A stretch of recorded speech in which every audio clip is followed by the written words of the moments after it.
അല്ലല്ലേ നമുക്ക് ഭൗതികമായ എല്ലാ കാരണങ്ങൾക്കും അപ്പുറത്ത് നമുക്ക് അസുഖങ്ങൾ മാറ്റാം. നിങ്ങൾ വിശ്വസിക്കുമെന്ന് എനിക്കറിയില്ല.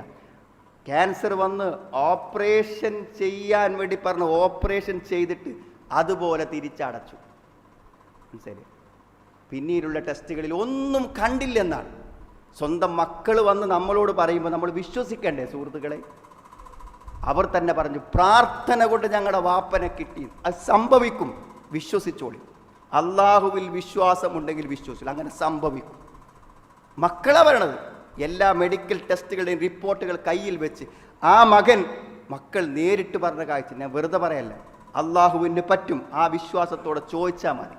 എന്തും ചോദിച്ചു അവൻ തരും. ഉദ്ഉനി അസ്തജിബ് ലക്കും. പറ്റില്ല സുഹൃത്തുക്കളെ, നമ്മുടെ പിഞ്ചോമന പൈതങ്ങളെ ഒരു വൈകല്യമില്ലാതെ പടച്ചോൻ തന്നിട്ട് പിന്നെ കാവലിനൊരു ചരട് കെട്ടുമ്പോൾ നമ്മൾ ആലോചിക്കണം, നമ്മൾ അള്ളാഹുവിൽ തവക്കുലാക്കിയവരല്ല, ആ ചരടിലാണ് തവക്കുൽ. ഒരു നിസ്സാരമായ ചരടിൻ്റെ വില പോലും ഈ പ്രപഞ്ചത്തിൻ്റെ സൃഷ്ടികർത്താവിന് നൽകാത്തവന് അള്ളാഹു എന്ത് നൽകാനാണ് സുഹൃത്തുക്കളെ? ഒന്നും നൽകൂല. അവിടെ പടച്ചോനോട് ചോദിക്കുക.